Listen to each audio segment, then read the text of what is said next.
What were some of your musical influences, man, that pushed you into the production mode?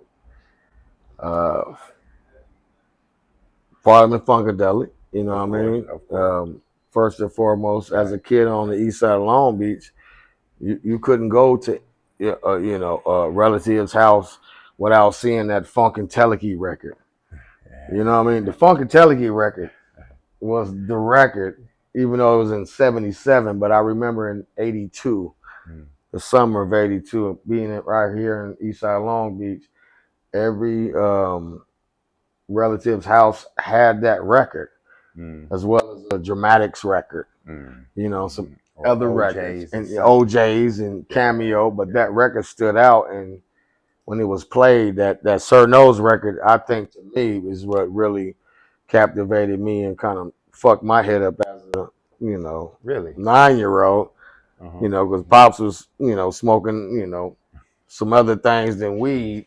And you walk in and it's like, I am Sir Nose, D-boy. So yeah, that record, Funkadelic versus the Placebo Syndrome, which the feature track was Flashlight. Right. You know what I mean? So that record motivated me to want to kind of delve in to the music, but the record that really got me on was Atomic Dog. Ooh. Yeah. Atomic Dog. Okay. So that was right. That was the one that made you want to just say, "Oh, I want to be a producer." It made you want to get on the beats. I don't know. I ain't gonna say it want to make me be a producer or get on the beats, because during that time in '82, it wasn't really about being a producer or making beats, because back then we were just pop locking. You're right. We were beatboxing.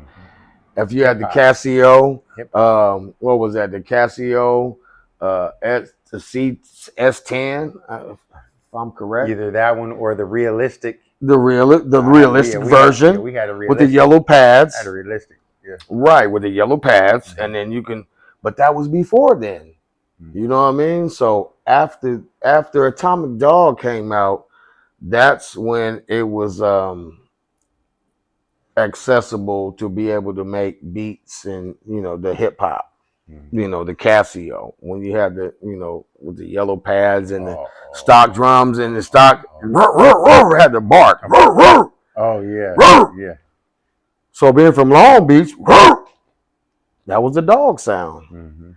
You know what I mean? So for me, that record, Atomic Dog, and that drum machine, well, the little keyboard drum machine thing, which came out maybe a year later, is what let me know I wanted to be a producer.